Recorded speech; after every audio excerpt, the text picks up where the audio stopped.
Hello. Welcome to my channel. My name is Lynn, and today I'm part of a not too shabby casual collaboration app, and I'll be sharing how to create a Joy Fold card that is actually a fun little gift card holder. So instead of this flipping out for another little bit of a reveal, it's actually glued down, and then you can tuck your gift card there, and you can either have this open in portrait or as a landscape. And this paper just is so gorgeous. I wanted to use that top section there. And so that's why I decided to turn this on the side. So really fun, pretty easy, fairly minimal scrap. So let me show you how to make the cuts for that. So I've got my 8.5 by 11, just plain white cardstock. And the first piece I will cut is for the larger base. So this piece will be cut to 4 1/4 by 7 3/4. You can kind of make these however you'd like, but I'll let you know how I arrived at this in a moment. So I trimmed this at 7 3/4, and then I'm gonna score it at 2 1/4. And fold, and that's going to become our pocket. Okay, so then next up with what's left, so this piece should still have an edge that's 8 1/2, right? So turn that, and you want this piece to measure 3 by 8 1/2. So 3 by 8 1/2, rotate, and along the 8 1/2 inch edge, score it at 4 1/4. And this becomes your little mini card. So there's that. So there's going to be a little bit of a section left over. You could get another 3 by, you could get another mini card out of this. So I'm just going to cut this just so that we have it and score it at 4. So this little mini card measures 4 1/4 tall by 3 inches wide. And you'll end up with a little bit of scrap. Small enough to toss, I feel. And you could do this from color cardstock as well if you prefer. So that's our base. So you'll kind of have 1 1/2 bases, and because you'll just need these two. So you can set the other one aside. And if you're making lots, then hang on to the extra piece, and you can always cut some more of the larger base. So that takes care of our card base. Now let's cut our pattern papers. So I'm using Gnome Sweet Gnome. It goes really beautifully with the Hot Cocoa Gnomes ephemera pack. And my suggestion is, if you are working with directional paper, make sure to cut this so that usually both sides will not be directional. So this is my non-directional side. Doesn't really matter too much which way this is oriented, but I do want to be able to use this bit, and I want to actually have this be the 2-inch strip that is at the bottom here. So if I want this to be legible, I guess you could always rotate it and, have it read that way. But really, for this one, it actually works well both ways, to be honest, because I think you can read the full sentiment, even though it's 2 inches. You can read the full sentiment if it's this way, up and down. But I'm actually going to cut it so that I want to try to do a portrait card so that you can see it in this orientation as well. So I'm going to cut it to make sure that this piece here is legible for this paper. So what that means is that I'm going to cut 4 inches, making sure this 2-inch strip is legible where 2 inches is the height. And I'll show you what I mean. So once I make, actually, Yeah, I want to do 4 inches. Okay. And this 4-inch piece, I'm actually going to use this side, and I'm going to cut this to 5 1/4. So this is going to go here. And technically, if you wanted to save a little bit of cardstock, since this flap becomes a pocket and it's glued down and it covers down here, you could just have your cardstock go just under where this pocket, where the top of the pocket lands. But the reason why I've gone fully is because this is just 60-pound cardstock, and by having the full panel, it actually makes this whole card feel more substantial. And since there are a lot of flaps and a lot of layers, that's why I went with a slightly thinner base, and I'm gonna beef it up a little bit with the pattern paper. So I've got that piece ready to go, and then I'm gonna cut a little piece for down here at the bottom. Now, if you want, you can add like an extra matte layer down there, which I think I'll opt to do. So what I'm gonna do is just add a bit of solid red cardstock. So this is 4 1/4 wide by 2 1/4.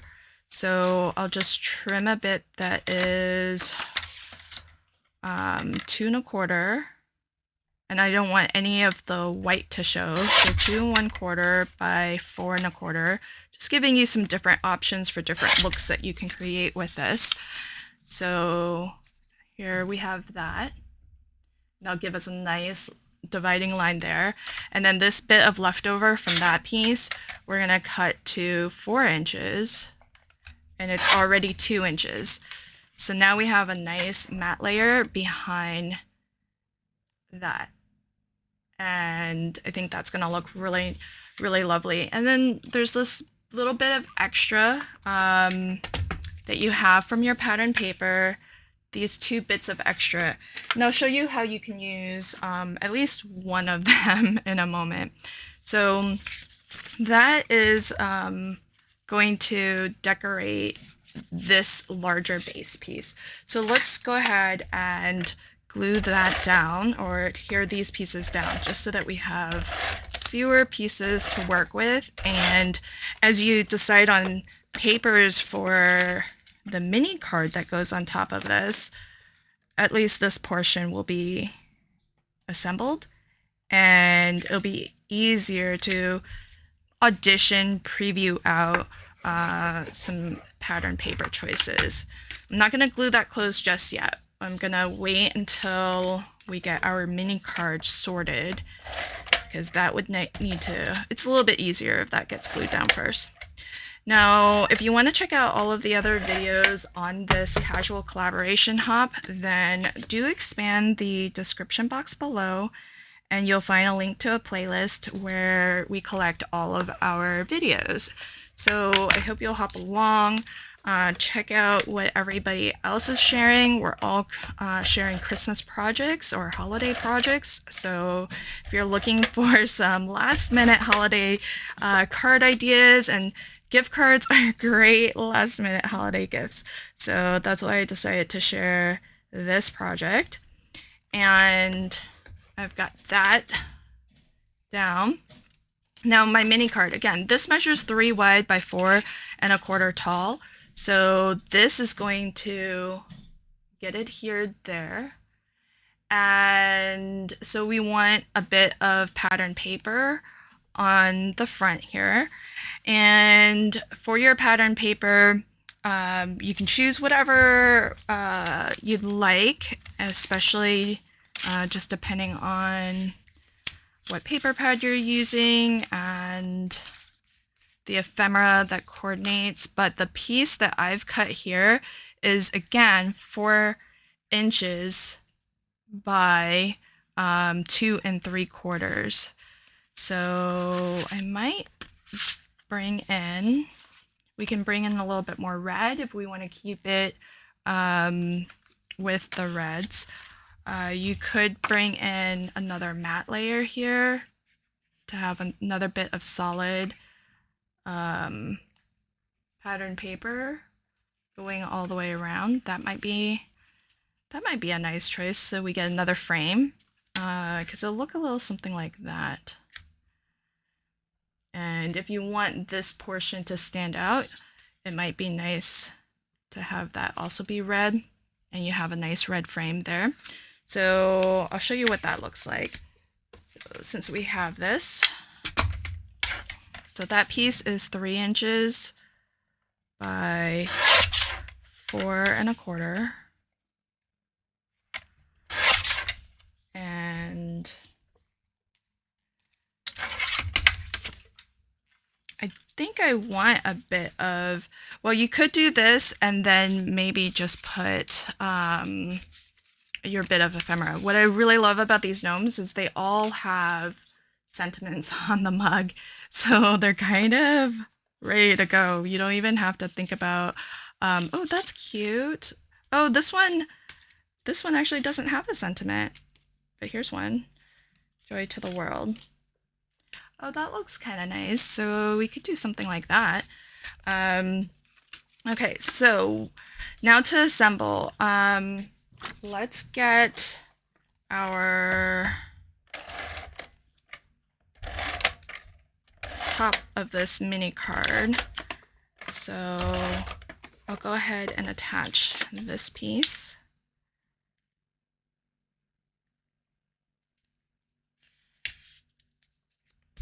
So we have that ready to go. And then open this up. I'm gonna trim this, it's a little bit off. So let's trim.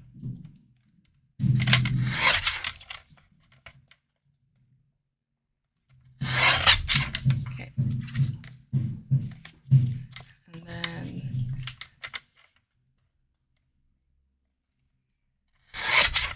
all right, so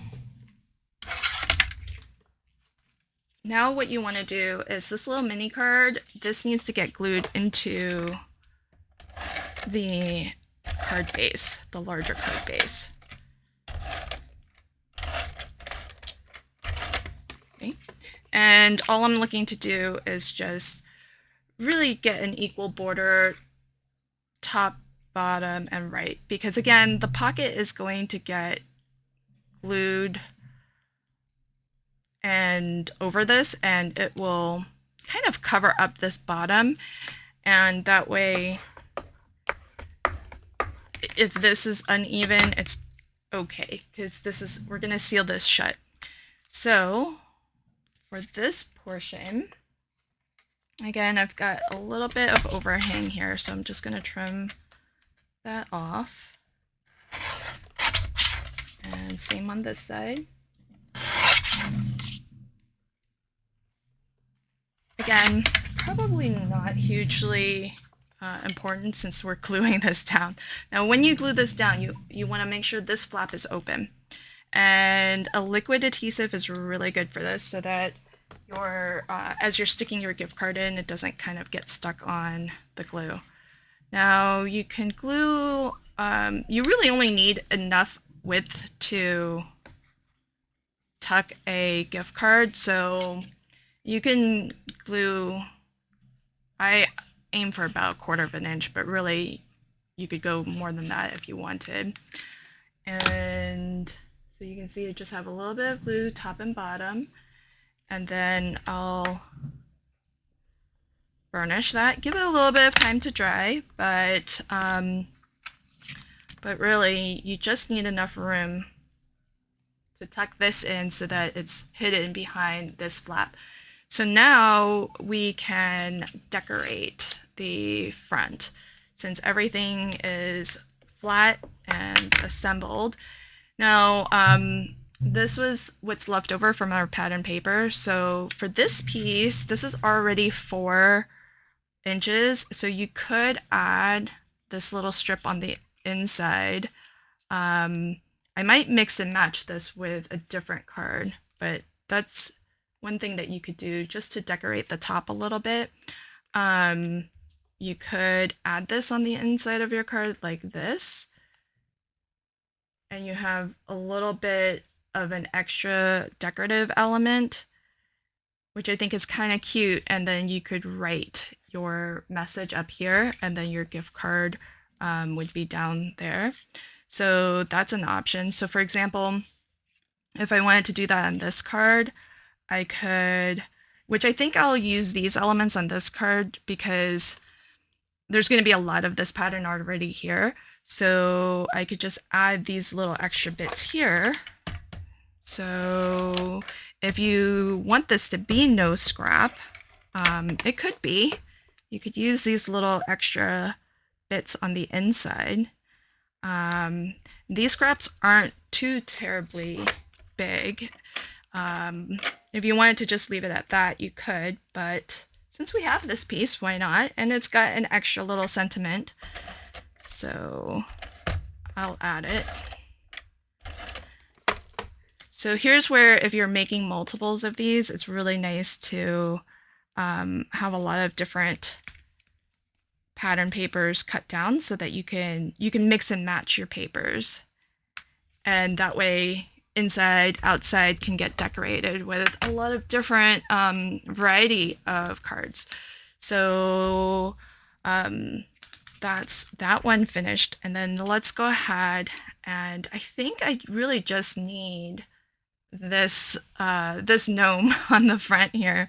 He's super cute all by himself there, and he's pretty large, so I think this is gonna work fine on its own. And so go ahead and put him here.